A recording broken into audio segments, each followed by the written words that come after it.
Equity Investigation, Marlboro versus Newburgh, New York.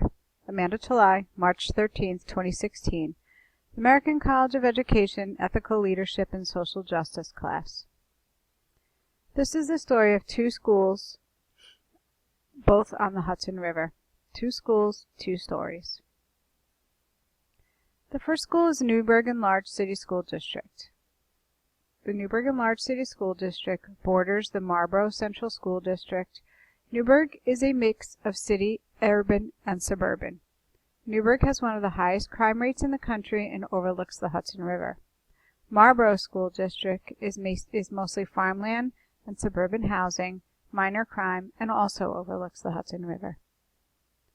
The 2012 crime rate indexes for Newburgh show your risk of murder, rape, robbery, assault, burglary, larceny, and motor vehicle theft in relation to New York State and the United States as quite high.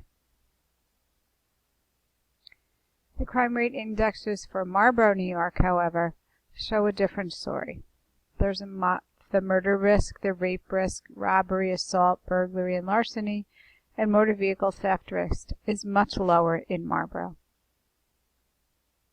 In Marlboro, we have 3 schools, 1 elementary school, 1 middle school, and 1 high school. In Newburgh, we have 13 schools, 2 high schools, 2 middle schools, 3 K-8 schools, and 6 K-5 schools, and a pre-K center. Both schools at the elementary level have supportive parents. Marlboro is rated excellent on their test scores, and Newburgh has a mix of elementary schools due to the disparity between the K-5 and the K-8 schools. Our budgets. So the Newburgh Enlarged City School District is considered a Title I district. Some of our schools are in receivership, which means that the superintendent has control over what happens in those buildings, and he also is allowed to spend a larger amount of his budget on resources, as well as the state giving extra money and the federal government giving extra money to those schools. When a school is in receivership, those resources help it to move from receivership back into the hands of the school district. Marlboro is not a Title I school district and is not even close to ever being a Title I school district. It receives little to no additional funding. Our schools are funded mainly by property taxes because Marlboro is considered an affluent school district. Marlboro's budget is $53 million for 2,000 students. Our class sizes are sized to allow staff to provide programs for students in need of remediation. Newburgh has a budget of $258 million with 10,981 students. The class size is not stated. In this budget, there's a breakdown for athletics, and both high schools have football fields that have been completely redone for millions of dollars. Volunteer programs. Both our school districts have strong PTG programs in the elementary school. When it gets to the middle school, they become weaker, and then at the high school, they're almost non-existent. Marlboro, as a more affluent community, has more parents willing to donate needed resources and to volunteer their time. Newburgh, with a larger income disparity, has limited parental involvement in the middle and high schools. I've had parents who have nothing to parents who were lawyers and bought our entire team of students t-shirts to go on a trip. Newburgh has limited technologies for schools. We have limited paper sometimes. We have very unreliable technology. Our technology was recently upgraded. However, it's still an unreliable source. Our schools run out of paper regularly, and we're told that we have to purchase our own. Our laptops for teachers district-wide, and there's 900 of us, are from 2002. However, the central administration and principals all have new Surface laptops that were provided by the district. Classrooms have limited technology. Some schools have mounted smart boards, some have Elmos. Most all classrooms do have projectors. Marlboro, on the other hand, same thing. Central administration has the best technology. However, in Marlboro, most of the classrooms have mounted smart boards, Elmos that are tied into them, as well as mounted projectors.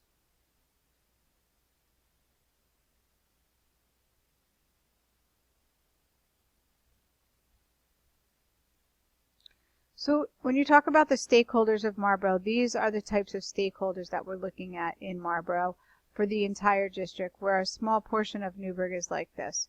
For me, this is a view from a road up behind my house. This is my neighbor's house, and then I live next to my house is in here in the foreground. So you can see that our stakeholders, there's a lot of property, it's very vast, there's a lot of farmland, and there's very few businesses. Newburgh, on the other hand, has many businesses. They have manufacturing. It was once a very large manufacturing city because it's on the river. They have all kinds of businesses in their community. South Middle School, which is where I work, is a community school, which includes mental health services and community outreach programs. Marlboro has almost no businesses, just bakeries, hair salons, delis, a few dental offices, very small. It's mainly a farming community overlooking the river. This is the road that I drive up to get to work every day. Absolutely the complete opposite of the type of area that I live in. I drive straight up this road, which is obviously in a very high crime area, not well taken care of, boarded up windows, graffiti, just a very unpleasant drive.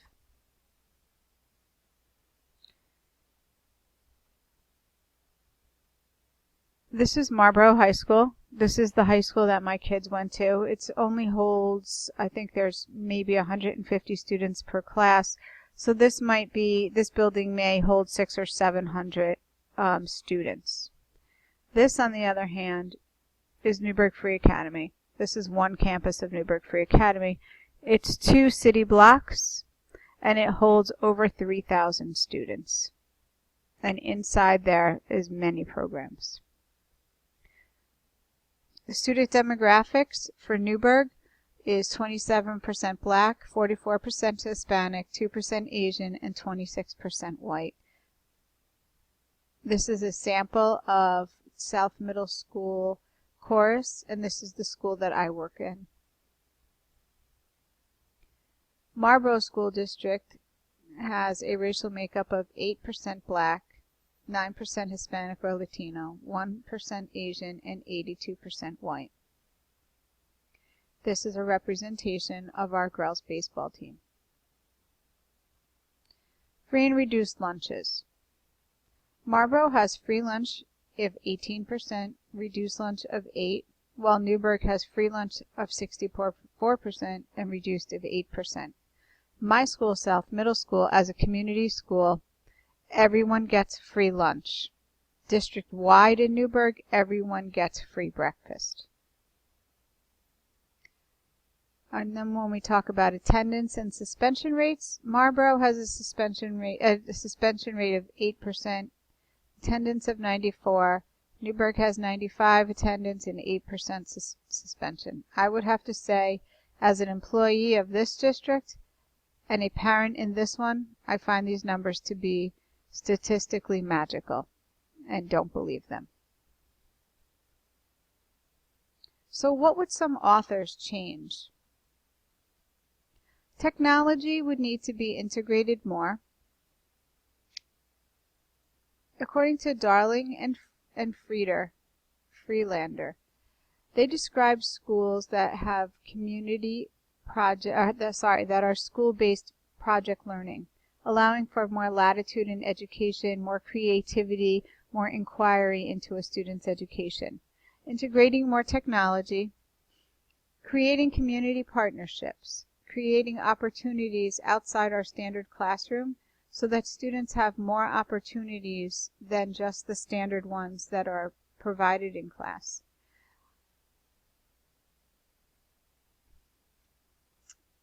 bring the families into the school, and Hall talks about teaching us that closing the digital divide is done by giving students alternate opportunities.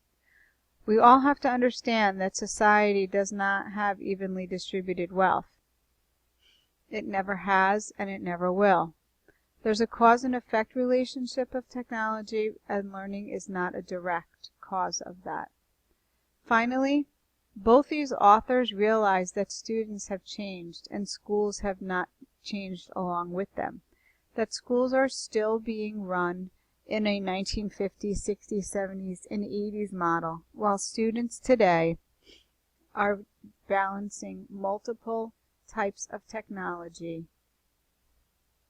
in order to fully understand the world around them. They're integrated in technology. They're born into technology, and they spend their lives in some type of technology. And the following page is my references.